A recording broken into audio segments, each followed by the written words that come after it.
Pues muy buenos días, sean bienvenidos y bienvenidas a esta colaboración en el tercer coloquio de educación mixta y virtual. Este Esta es la primera conferencia magistral del día y del coloquio. Tenemos el gusto de contar con el doctor Jorge León Martínez.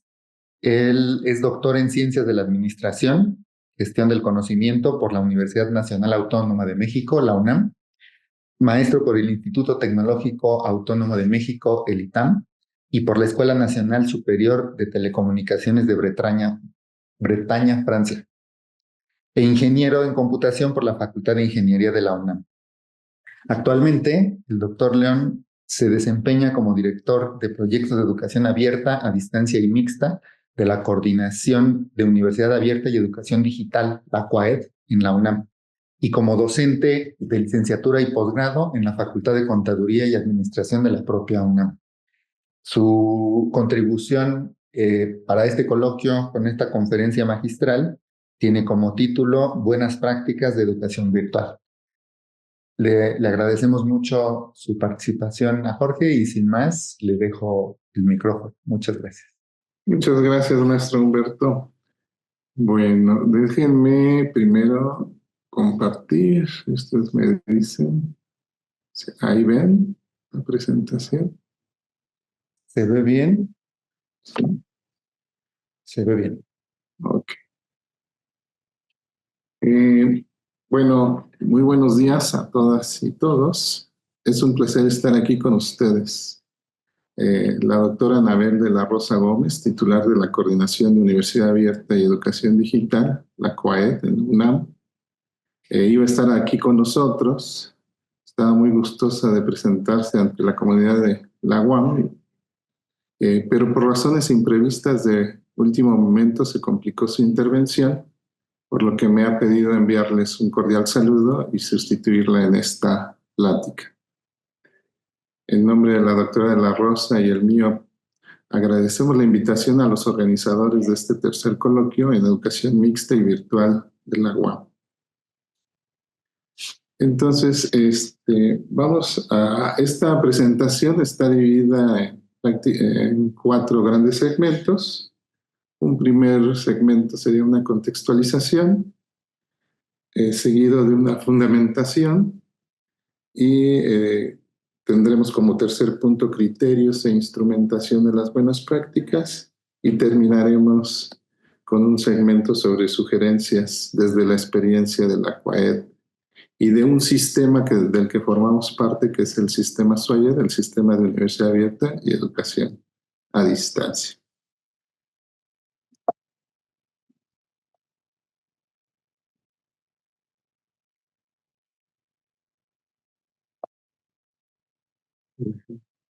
Ahí están viendo la...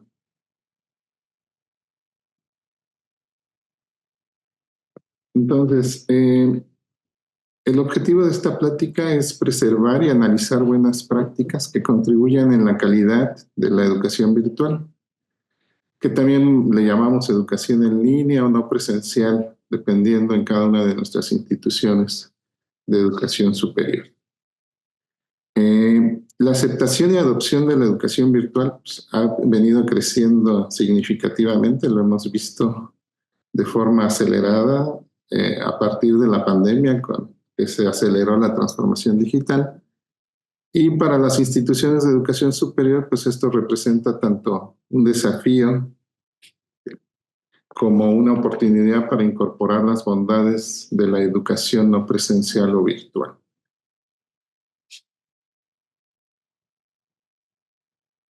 Recordemos que la importancia de la educación virtual es su flexibilidad, que permite a los estudiantes acceder a los contenidos desde cualquier lugar y en cualquier momento, su personalización, que facilita la adaptación de los recursos y ritmos de aprendizaje a las necesidades individuales, y la interacción, que enriquece la comunicación y colaboración entre estudiantes y docentes.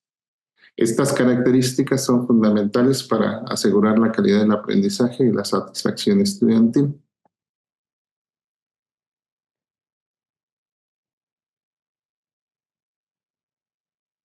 Y bueno, la Universidad Nacional Autónoma de México ha desarrollado e implementado diversas estrategias para integrar la educación no presencial o virtual en sus procesos educativos. Una parte de este trabajo se ha llevado a cabo a través de la Coordinación de Universidad Abierta de Educación Digital, pero lo hacemos en conjunto con los demás integrantes del sistema SUAYED. El sistema SUAYED está además integrado por la CUAED, está integrado por un consejo asesor, por las entidades académicas que imparten programas en las modalidades no presenciales y por estancias o dependencias que apoyan al sistema. Entonces, la coordinación, la CUAED, diseña, desarrolla, implementa y evalúa proyectos de educación abierta a distancia y mixta. Nosotros le llamamos educación abierta a un esquema semipresencial, a distancia es un esquema totalmente en línea y mixta, bueno, es la combinación de las modalidades. ¿Sí? Pero también asesora y apoya a las entidades académicas, facultades, escuelas, centros, institutos y dependencias universitarias. Produce recursos educativos digitales de diversa índole, ¿no? Entre ellos los MOOC, tenemos unidades temáticas que les llamamos UAPAs, cursos para toda la población que tenemos también, y actualiza plataformas, tecnologías educativas e infraestructura. Por supuesto, también se forman docentes en el uso de las TIC en la educación. Antes de profundizar en las buenas prácticas que se han identificado, es importante contextualizar el concepto y su evolución.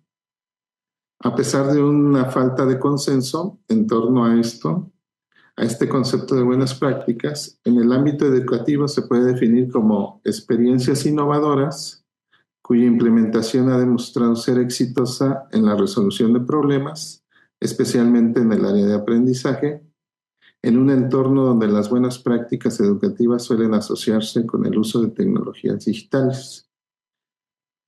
Es fundamental identificar y difundir estas prácticas para captar la atención de nuevos actores interesados en replicar enfoques exitosos, ampliando así los beneficios en diversos contextos en nuestras comunidades universitarias.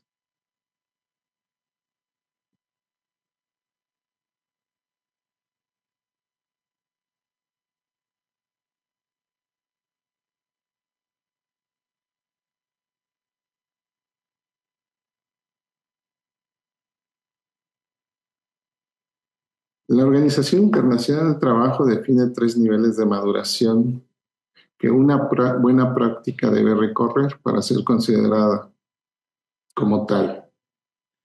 El primer nivel es la innovación, donde la práctica ha sido implementada pero aún no evaluada. En esta etapa se caracteriza por tener buenas intenciones y buscar resolver un problema. El segundo nivel corresponde a la práctica exitosa, lo cual ha sido evaluada y ha demostrado su efectividad. Y finalmente, el tercer nivel es la buena práctica replicada que ha probado ser efectiva en contextos distintos al original.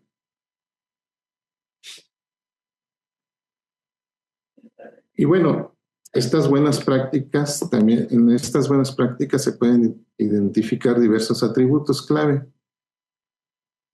Entre ellas está que sea efectiva, ¿no? Se considera cuando cumple sus objetivos y genera un impacto positivo, mejorando los resultados del aprendizaje de los estudiantes. También debe ser sostenible. Una buena práctica debe perdurar en el tiempo, ser vigente y estar apoyada por una comunidad y otros factores que la hagan replicable. Colaborativa. Su desarrollo involucra una comunidad de docentes y actores educativos que, mediante un proceso sistémico o sistemático, colaboren para intercambiar, evaluar y mejorar continuamente la práctica. Pertinente. La práctica debe abordar una problemática educativa real, ya sea mediante soluciones nuevas o mejorando las existentes. Además, debe estar respaldada por un fundamento pedagógico, tecnológico y ético. Transferible. La práctica se orienta a ser adaptable a distintos contextos que permitan su implementación en otros entornos. Innovadora. Su carácter radica en la novedad de la práctica, pero también en su capacidad para transformarse y replicarse en nuevos contextos, enriqueciendo el proceso educativo. Publicable. Se espera que una buena práctica sea documentada y publicada a través de guías, manuales u otros documentos, facilitando su difusión y réplica en otros entornos educativos. A manera de contexto, es preciso mencionar que uno de los primeros modelos de buenas prácticas fue el propuesto por Chickering y Gamson, con el objetivo de guiar al docente en la evaluación de sus propias prácticas. Después Graham, inspirado por las prácticas en Chickering y Gamson, planteó su propio modelo de buenas prácticas y lecciones enfocado en las instrucciones siguientes. La práctica 1 consiste en promover las relaciones entre docentes y alumnos, por lo que los instructores o docentes se comunican y proveen pautas claras a los estudiantes para evitar confusiones. En la 2, se desarrollan dinámicas de cooperación entre los alumnos. Las asignaciones bien diseñadas facilitan los ambientes de cooperación entre los estudiantes. La práctica 3 es aplicar técnicas activas para el aprendizaje. Los estudiantes deberían desarrollar proyectos y discusiones con especial énfasis en el tiempo destinado para la tarea y establecer fechas límite para esto. En la 4, permitir procesos de retroalimentación. Los docentes deben proveer 2 tipos de retroalimentación. La informativa y debe seguir una de reconocimiento por logros, con una respuesta pronta, oportuna y adecuada. La práctica 5, enfatizar el tiempo de dedicación a la tarea. Se recomienda que los cursos en línea especifiquen las fechas de entrega con antelación. La 6, se requiere comunicar sobre las altas expectativas de las tareas con nivel de complejidad y la calidad de trabajo a entregar. Y finalmente la 7, respetar la diversidad de formas de aprender. Esto a veces es complicado, pero debemos tener diferentes contenidos o pensar en diferentes actividades y contenidos para nuestros grupos. Por otra parte, Banger realizó una encuesta a los estudiantes sobre la práctica docente, docente no presencial. De esta información surgió un compendio de buenas prácticas para impartir educación en estas modalidades no presenciales. Y bueno, la primera es establecer un contacto cercano entre los docentes y los estudiantes. Esto propicia la motivación del estudiante, el interés en el aprendizaje, el entusiasmo y la buena disposición que genera un clima ideal para estudiar.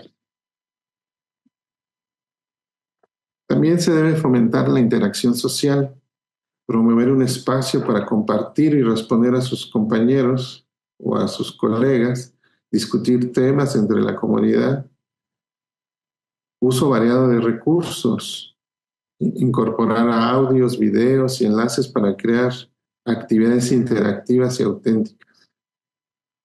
Retroalimentar de forma efectiva, realizar de manera pronta y oportuna, incluir comentarios individuales sobre el desempeño de cada uno de los estudiantes. 5. Designar de forma clara el tiempo disponible para elaborar la tarea y recordar automáticamente las fechas de vencimiento de la asignación.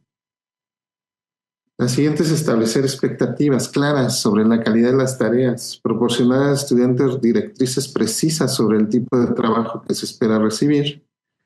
Y el último, crear una serie de actividades de aprendizaje que permitan demostrar conocimientos y habilidades según las preferencias y habilidades de los alumnos.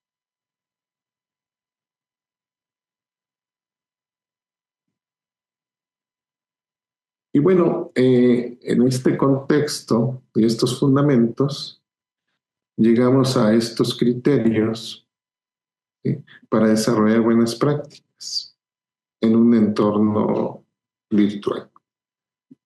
Entonces, esto es preciso tener presente que para desarrollar estas buenas prácticas es fundamental considerar tanto el diseño como la implementación de los cursos, además de anticipar y abordar las dificultades que puedan surgir. Algunos componentes clave a tener en cuenta son los siguientes, que podemos ver aquí en pantalla. Empezamos con el componente pedagógico. Es esencial diseñar entornos virtuales basados en un modelo pedagógico que responda a un ciclo de aprendizaje y objetivos claros, con actividades adecuadas al contenido y retroalimentación oportuna y efectiva para garantizar el aprendizaje.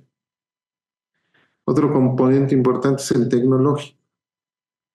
Atender o evitar dificultades tecnológicas como problemas de conexión a Internet, fallas de servidores o la ejecución de los programas. El componente metodológico. Es importante proporcionar a los estudiantes instrucciones claras sobre el desarrollo del curso, su modalidad y la estrategia de implementación.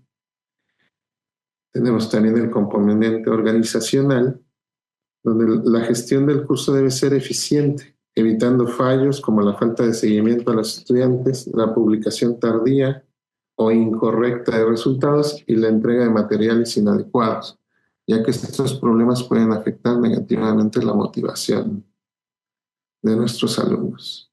Y bueno, cerramos con el componente social, que es fomentar la interacción entre todos los actores del proceso educativo. La colaboración entre estudiantes no ocurre, como lo hemos visto con la experiencia que tengamos algunos de nosotros, de forma espontánea, por lo que debe ser planificada y promovida a lo largo del curso para enriquecer el aprendizaje.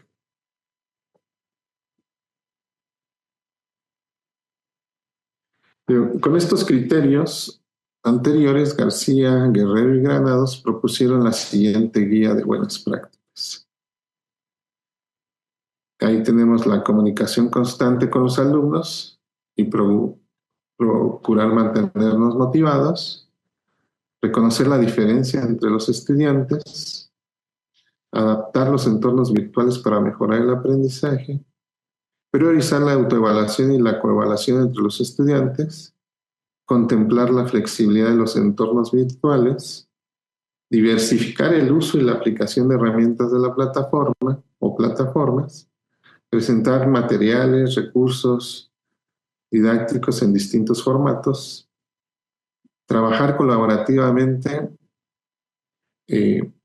para valorar el conocimiento previo del alumno. Se debe trabajar primero en forma de equipo y después individual, pero darle prioridad al trabajo colaborativo y generar procesos de interacción social y comunicativa entre la comunidad del aprendizaje.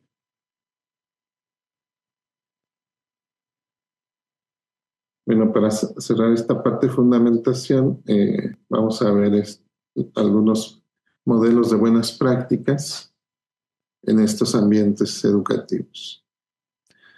Entonces, se presenta este modelo de Ruiz y Dávila, que organiza la información según dos procesos, el proceso administrativo y el proceso instruccional.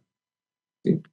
En el caso del proceso administrativo, se integra la parte de la formación básica que permite al docente desempeñar su rol de manera eficiente en el entorno virtual, comprendiendo la dinámica de los procesos formativos en esta modalidad. También integra el programa instruccional, en el cual se recomienda elaborar o actualizar el programa instruccional del curso, asignatura o recurso, incluyendo los diferentes tipos de contenido, métodos de evaluación y fuentes de información. Y bueno, cierra con la aprobación académica. Es necesario obtener la aprobación de las instancias académicas correspondientes para poder impartir el curso virtual o en línea. En la parte del proceso instruccional de este modelo, se divide en dos grupos. Ahorita vamos a ver en pantalla la parte de planificación didáctica. Y aquí se contempla la programación con antelación, una programación anticipada, ¿sí?, del diseño curricular del curso, incluyendo actividades académicas y considerando las características de los estudiantes y los resultados que se requieren de aprendizaje. También está la selección de materiales, seleccionar, diseñar y organizar materiales o recursos didácticos en función de los objetivos y contenidos del curso. Las actividades académicas o formativas. Es importante diseñar actividades formativas que sean auténticas y contextualizadas, alineadas siempre a los objetivos del programa. Instrumentos de evaluación. Contar con instrumentos de evaluación que tengan un propósito tanto formativo como sumativo. Y el seguimiento, ¿no? Desarrollar un plan para el seguimiento tutoral prestando atención a las necesidades de apoyo de los alumnos. En el segundo punto del proceso instruccional se refiere al desarrollo didáctico y este integra algunas recomendaciones, ¿no?, que deben tener. Entonces, la primera es despertar interés, captar la atención de los alumnos sobre el curso y contextualizar su importancia, identificar o determinar características cognitivas y afectivas de los estudiantes a través de autoevaluaciones, ejecutar recursos educativos y actividades interactivas por cada uno de los temas o unidades, y por supuesto también la parte de socialización y mejora continua.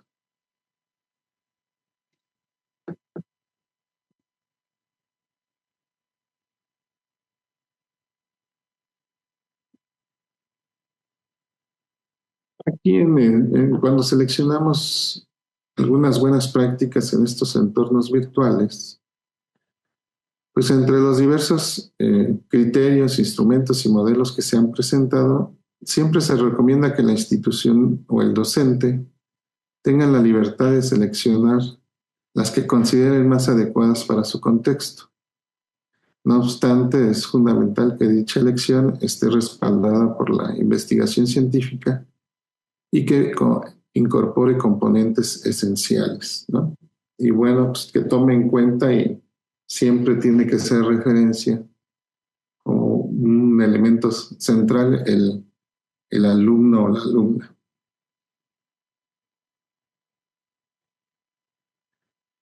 Ahora vamos a presentar algunas prácticas que consideramos, de acuerdo a nuestra experiencia, que son buenas. Y empezamos con el diseño de cursos. Aquí podemos ver la planeación pedagógica, ¿sí? Entonces aquí debemos definir objetivos de aprendizaje claros y alinearlos con las actividades y evaluación, la adaptación de contenido y el ambiente virtual.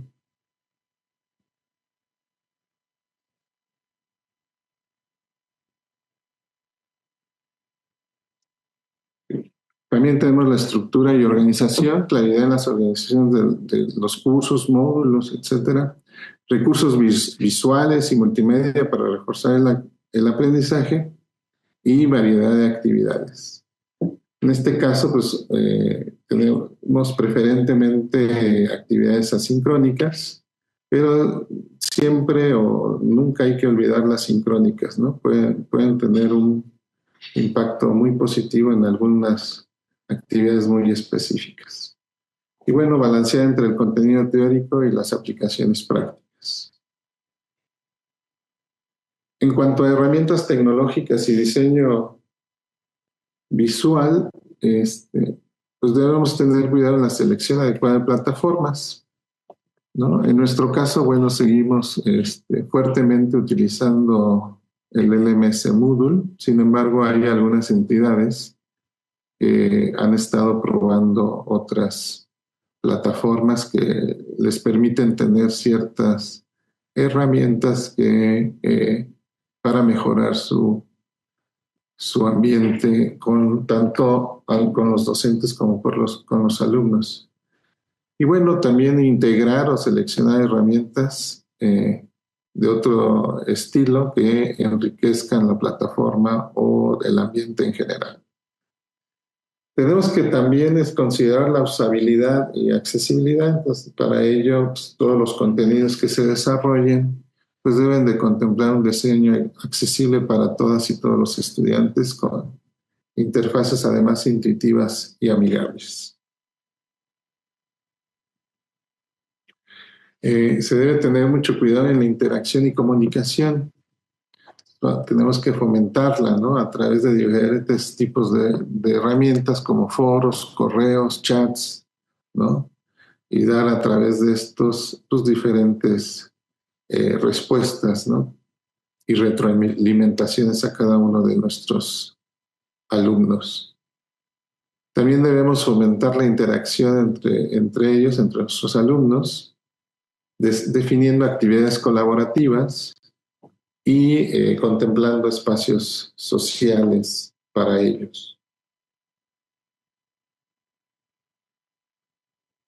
Otro elemento que debemos tomar en cuenta pues, son las evaluaciones y retroalimentación. Estos diferentes tipos de evaluaciones, ¿no? A través de cuestionarios, tareas, proyectos, exámenes, etcétera. Y bueno, dar una retroalimentación en tiempo y forma, además de que sea constante, ¿no? Debemos también pedir diferentes tipos de documentos para la evaluación, como trabajos escritos, presentaciones, evaluaciones entre pares, etc. Y esto es muy importante y a veces se nos olvida tener cuidado en ellos, que son las rúbricas, ¿no? Estas rúbricas que sean para todos nuestros estudiantes claras, ¿no? Y estén pues siempre disponibles desde el inicio del curso.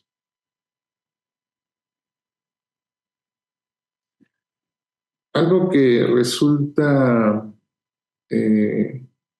muy importante y que hemos visto es el acompañamiento al estudiante. No nada más la parte de aprendizaje o la parte académica, sino también a través de diversos tipos de seguimiento y de apoyo, como el soporte técnico. Entonces, contar con asistencia técnica accesible para resolver problemas, ¿no? Cualquier tipo de problemas, ya sea la plataforma, ya sea la conectividad, entre otros muchos que se puedan presentar, ¿no? La orientación académica, ¿no? O cuestiones académico-administrativas, pues para ello darle un acompañamiento personalizado, o tener tutorías, o sesiones de orientación. Y bueno, algo que también se ha resaltado últimamente, sobre todo a partir de la pandemia, es el bienestar emocional y social. Entonces, algunas de nuestras entidades académicas en sus programas cuentan con recursos para apoyo psicológico social, ¿sí? Enfocado principalmente a todos los alumnos, pero principalmente a los que están en modalidades no presenciales. Bueno, y la capacitación docente siempre es de los puntos más importantes que hay que tener en cuenta, ¿sí? Y es el uso tanto de la formación, tanto para el uso de tecnologías como herramientas digitales, pero pues siempre tener en mente que lo principal son el desarrollo de competencias pedagógicas, ¿no? Para estos medios. Entonces, cómo desarrollar estrategias para mantener el interés y la motivación de los estudiantes en modalidades no presenciales, ¿no? Estudiantes que no los tenemos cerca o cara a cara. Y bueno, evaluar siempre la parte docente a través de procesos de autoevaluación y evaluación por parte de los estudiantes para mejorar la calidad siempre de nuestra planta docente. En cuanto a evaluación y mejora continua del programa, pues debemos contar con monitoreo constante a través de encuestas de satisfacción que enfocamos a los estudiantes, ¿sí? Evaluación del desempeño docente y resultados de aprendizaje. También debemos tener en cuenta las mejoras a partir de la retroalimentación, cómo se van a hacer, ¿no? Porque a veces los monitoreos a través de las encuestas pues nos dan ciertas señales, pero tenemos diversos problemas en la estructura administrativa o en la parte normativa, entonces debemos de prever cómo ir mejorando o cómo implementar cambios basados en estas retroalimentaciones, tanto de estudiantes como de profesores. Y bueno, ir revisando periódicamente los cursos, ¿no? En sus estrategias, en sus actividades y en sus contenidos. Y bueno, creo que Humberto, terminé con tiempo de antelación. Y aquí me gustaría cerrar con una frase atribuida a Terry Anderson de la Universidad de Tabasco, que dice que el aprendizaje a distancia exitoso depende de un equilibrio entre la autonomía del estudiante y el apoyo proporcionado. Eso lo tengo en negritas, ¿sí? Es necesario crear entornos donde los estudiantes se sientan conectados y apoyados. Entonces, con esto cerraría y, y me gustaría dedicar más tiempo a la retroalimentación, a las preguntas en las que pueda aportarles algo de acuerdo a la experiencia que he tenido aquí en la UNAM. Muchas gracias, Jorge. Muy instructiva, literalmente, esta contribución. Me parece que de las cosas que se han planteado, hay muchas que revisten un gran interés para las comunidades académicas que hoy en día enfrentan el reto de transitar a modalidades mixtas y virtuales.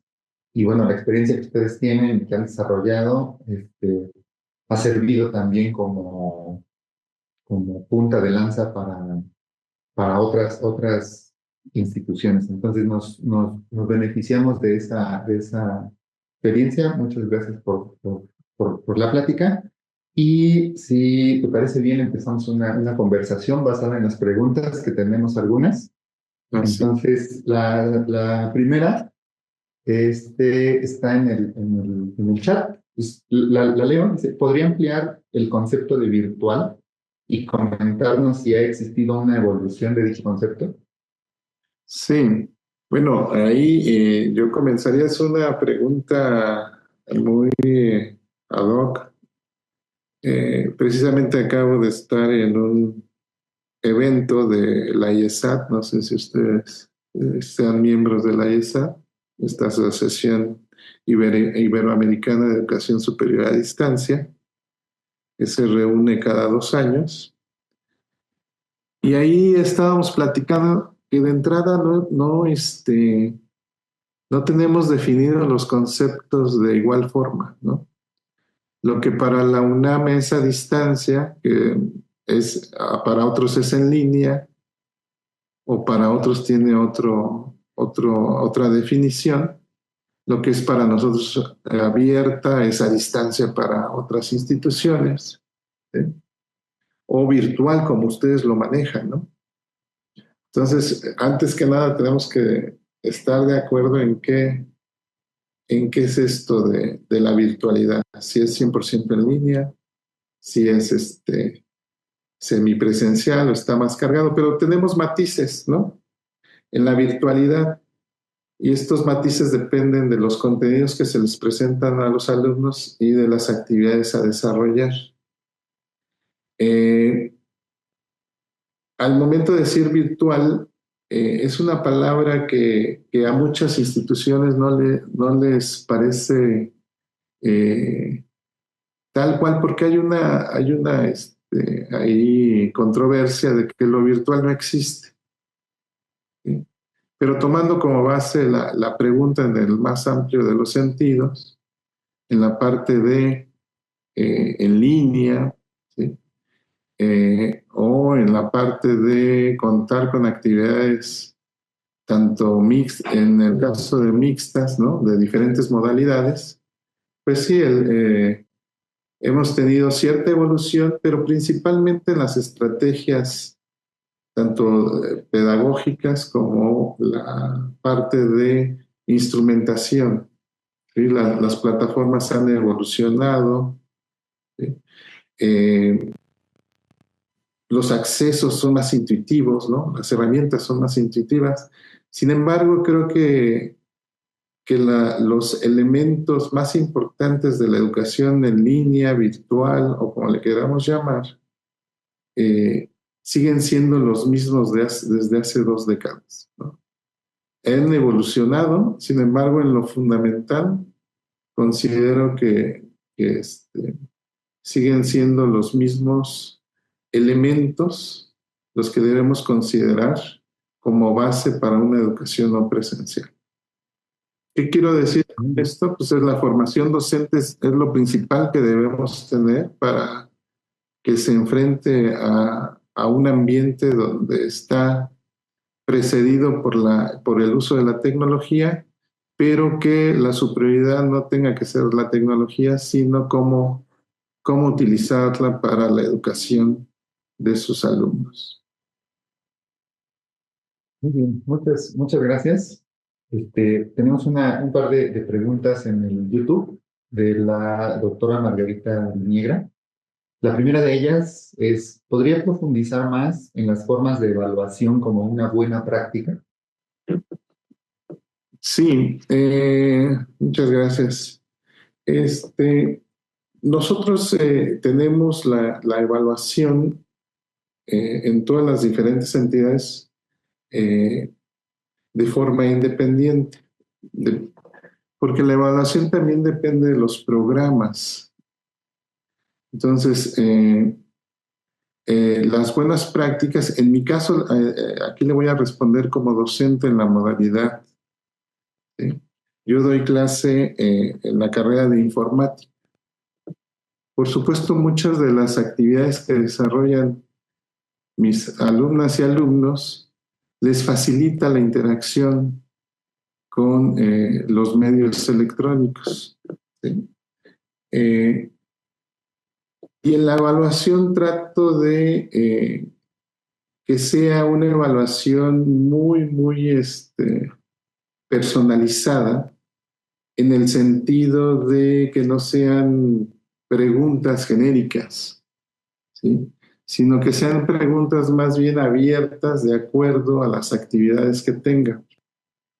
Tenemos, no sé si la preocupación de la maestra en la evaluación sea el uso de tantas herramientas ahora y tanto contenido que hay en línea, que pudieran no eh, representar el de aprendizaje que tienen nuestros alumnos.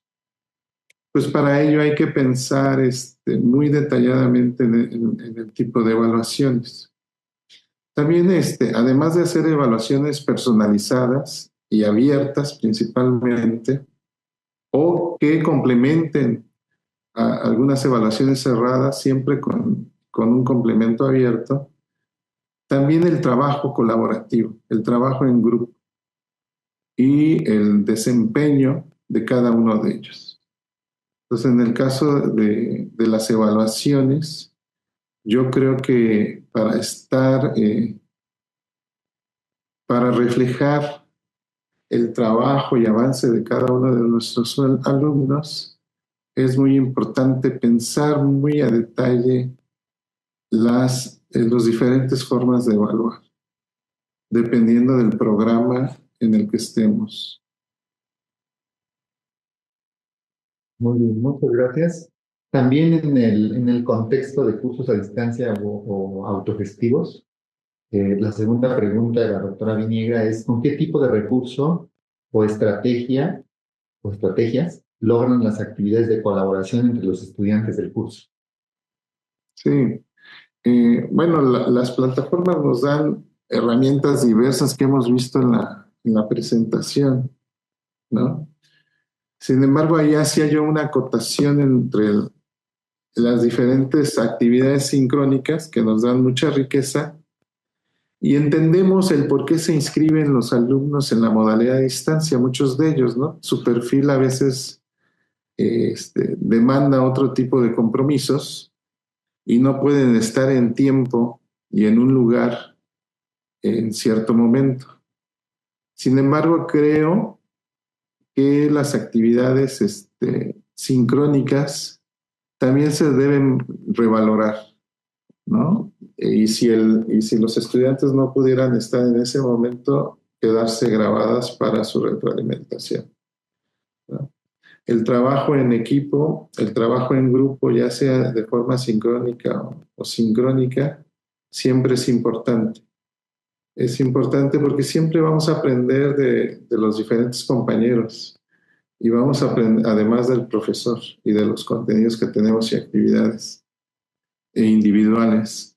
Entonces, el trabajo en equipo a través de las diversas herramientas asincrónicas, también podemos incluir este tipo de herramientas sincrónicas como las que estamos utilizando aquí para diseñar estrategias o actividades académicas en grupo. Gracias.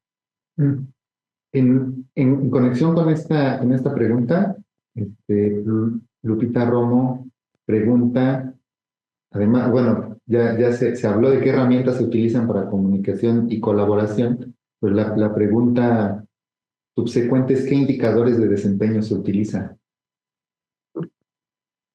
Bueno, ahí como les comentaba, nosotros tenemos más de 20 programas de licenciatura en cada una de las modalidades, en la modalidad abierta y en la modalidad a distancia que les llamamos. Sin embargo, no hay indicadores generales para cada una de ellas. Cada entidad académica define, de acuerdo a sus perfiles, los indicadores a seguir y aplican los instrumentos que tienen para darle seguimiento a todo el proceso de enseñanza-aprendizaje. Ok, hay una preocupación en las preguntas relacionadas con la comunicación. Voy a leer la pregunta de Rodolfo en el chat del Zoom, que señala, cuando las plataformas son muy limitadas como Moodle, ¿hay un criterio para definir las herramientas más adecuadas? Esa es una pregunta. Narra parte de su experiencia. En mi escuela solo se usa Moodle, pero yo había trabajado con Blackboard y era mucho mejor. Además, el tema de la comunicación me parece que puede ser de lo más importante para las personas, pero las personas no entran a los foros y las plataformas. Lo que más me funcionó fue WhatsApp, pero lo prohibieron. ¿Qué recomienda para la comunicación? Agradezco la pregunta y ojalá no me prohíban a mí el WhatsApp. Y también además digo, en la plataforma, en este caso el LMS, el que sea, pues nos adaptamos algunos mejor al Moodle, otros al Blackboard, otros al Canvas. Sin embargo, no es lo único con lo que debemos comunicarnos y no está limitado. Que yo sepa, en ninguna de las entidades académicas que tienen programas en modalidad abierta o a distancia, que les llamamos nosotros, no está limitado a que solo usen la plataforma LMS, ¿no? El Moodle en nuestro caso. Entonces, los docentes tenemos libertad de utilizar otros instrumentos, otras herramientas para interactuar con nuestros alumnos, ¿no? Y por supuesto, una de ellas son las herramientas de mensajería, ¿no? Como ha mencionado el profesor. Diversas herramientas, muy bien. Sí, diversas, pero no encajonarnos con el LMS solamente. Ese que nos sirva de base, nos sirve de base, por supuesto, para muchas cosas, pero no limitarnos nada más. Muchas gracias. También hay una preocupación por la evaluación. Entonces, Arlet Rodríguez nos pregunta, ¿cómo se puede mejorar la evaluación? El contexto de la pregunta es, las evaluaciones, existen elementos estresantes como son el tiempo restringido que se combina con las fallas de las plataformas y preguntas con respuestas equivocadas. Ujú. ¿Cómo se podría mejorar la evaluación? Es la pregunta amplia, Bueno, se entiende. esto es un trabajo en equipo, ¿no? Ahí deben de trabajarlo los maestros, si hay nivel colegios, a nivel, o se hacen grupos para cada una de las asignaturas.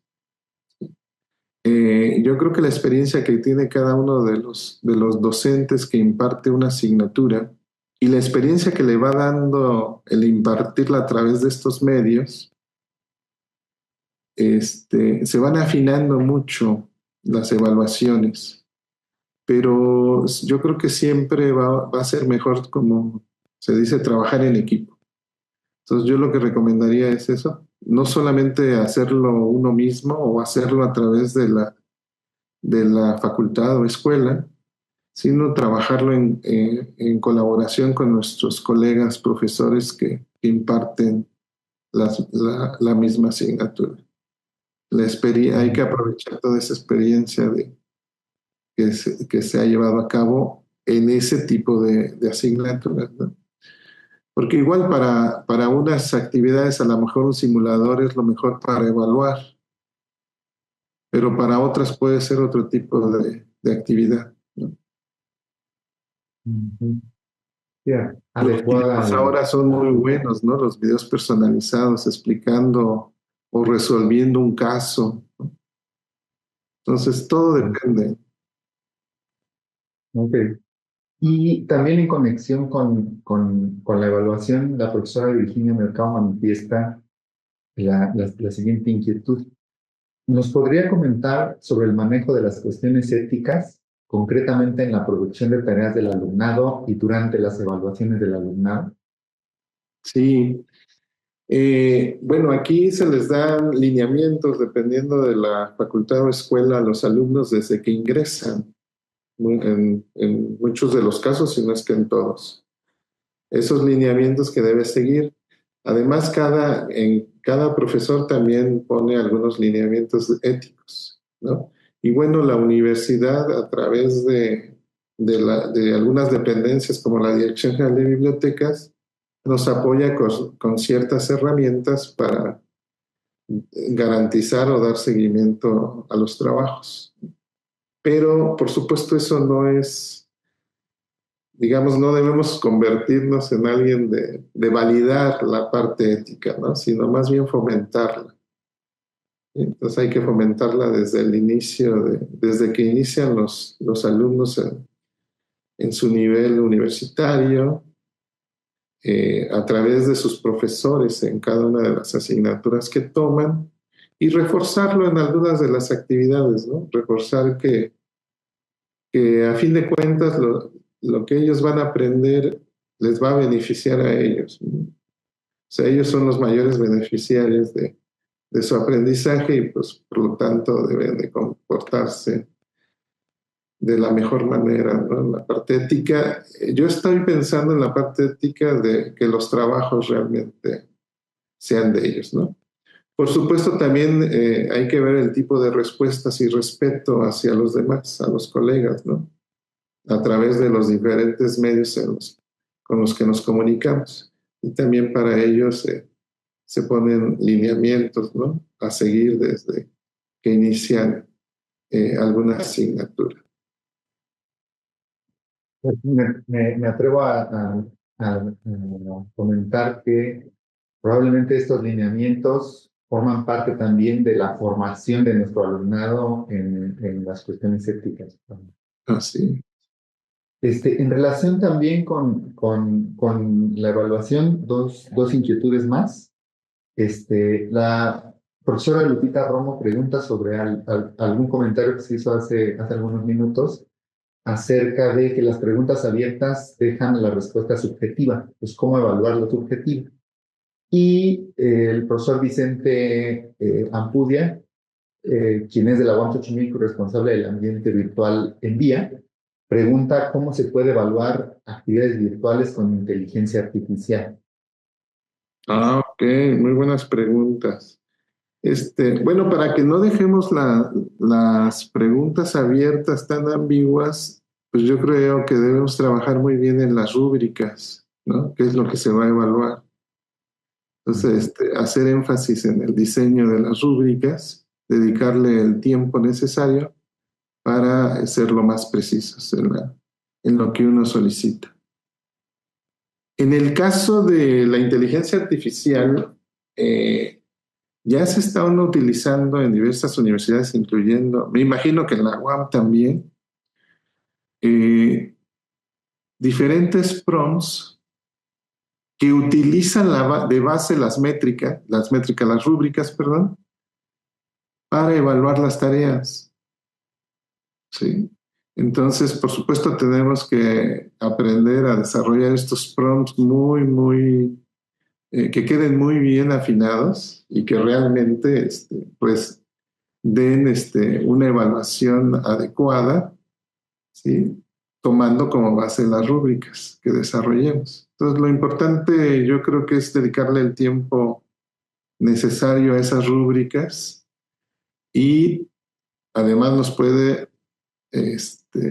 ayudar mucho la inteligencia artificial a partir de estas rúbricas para evaluar los trabajos que consideremos pertinentes dejar a la inteligencia artificial, ¿no? No necesariamente todo tiene que ser evaluado por el uso de la IAG. Y ya tenemos varios ejercicios, digamos, que se han hecho de diferentes docentes utilizando la IAG a través de diversos elementos y que utilizan principalmente las rúbricas. Una pregunta más, probablemente la última, es la que hace la profesora Melina Claudio. Señala ella, me parece de suma importancia la atención psicológica. ¿Cuáles son los recursos que utilizan para el apoyo psicológico y social? Sí, por ejemplo, el que me viene a la mente es el de la Facultad de Estudios Superiores de Iztacala. Ellos tienen un área específica para atender a los alumnos de la modalidad a distancia. Si gusta, nos puede escribir al correo y le podemos dar ahorita les pongo mi correo y les podemos dar los datos exactos. Sí, sí. Le damos la palabra a nuestro coordinador de, de la Coordinación de Apoyo a la Educación Mixta y Virtual, el doctor Pablo César Hernández. Pablo César, adelante.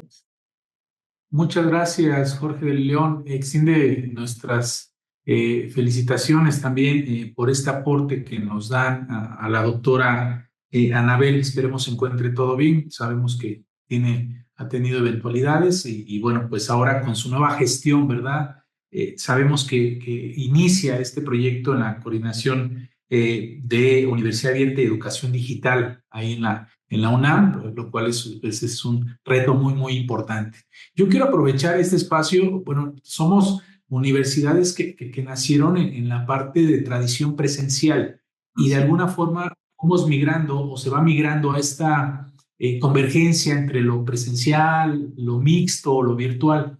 Hay una inquietud que a mí me gustaría aprovechar tu experiencia, tu presencia acá, de la carga académica, es decir, hay preocupaciones de cómo, en el caso de la UNAM, cómo se hace esta parte cuando un profesor, por ejemplo, da asignaturas presenciales o a veces migra a una modalidad mixta o virtual, cómo se determina esa carga académica, cómo se determina la parte de evaluación de la docencia en este sentido. Hay algunos cambios, se manejan bajo los mismos criterios. Creo que es ese elemento en particular en la universidad pública y en la participación del profesorado en estas modalidades que ya conviven, ¿verdad? Ya se conviven con estas modalidades. Sí, no, sí me gustaría en particular si nos pudieras comentar un poco cómo lo han hecho allá en la UNAM respecto a esta carga académica y respecto también a la evaluación de la docencia.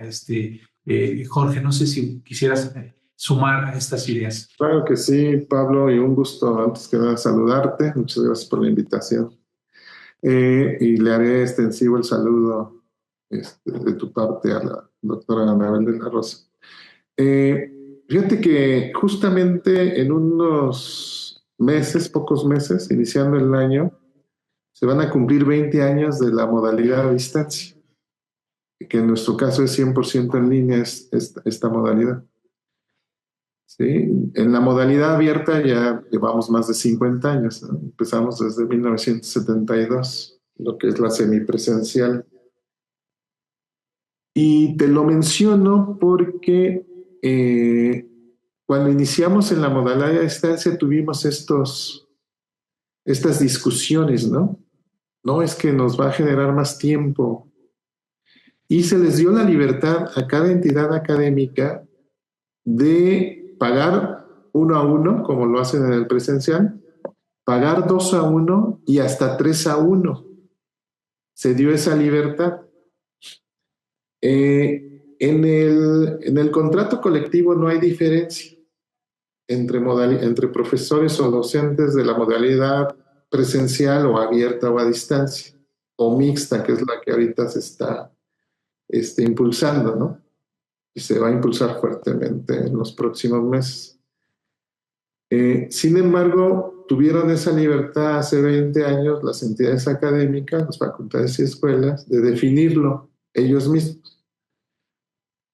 Yo creo que no pasaron ni 3, quizá 4 años máximo, en que la gran mayoría ya estaban 1 a 1. ¿Sí? Poco a poco fueron afinando, ¿sí? La carga, como bien dices, de las actividades, hasta que les representó y nos solicitaron bajar la mayoría de ellos de 3 a 1 o de 2 a 1 a 1 a 1. Entonces, una de las facultades, creo que fue Derecho, fue la que se siguió por algunos años más, pero sin embargo, hoy en día todos los programas en modalidad no presencial, la carga es similar a o se hace similar a la de presencial.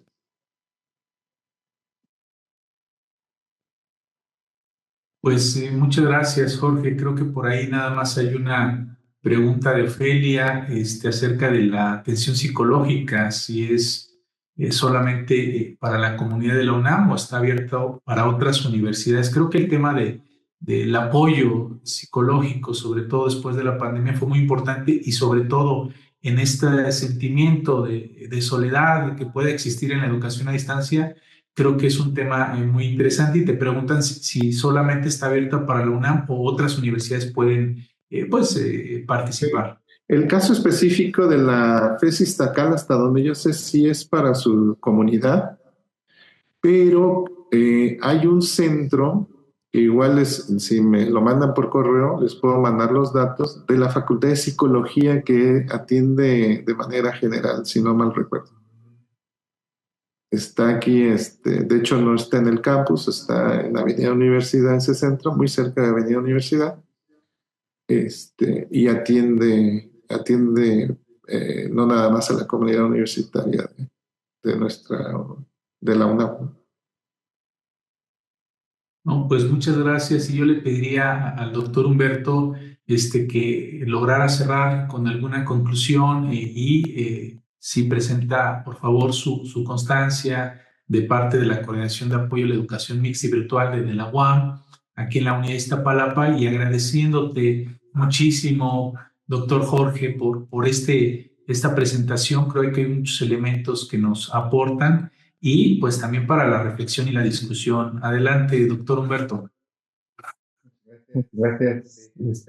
Pues sí, definitivamente el tema de la conferencia magistral es de la mayor importancia.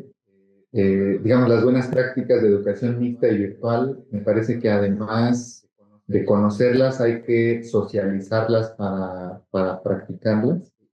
Llama la atención, digamos, el señalamiento de que la capacitación docente es lo principal, porque definitivamente en el proceso de enseñanza-aprendizaje, la variable que las instituciones podemos mejorar es la de la formación de nuestros profesores de manera directa y más o menos con programas de corto y mediano plazo, sin olvidar que, como se mencionó también, la evaluación y mejora continua de los programas a través de de las estrategias que se presentaron, pues es un elemento necesario y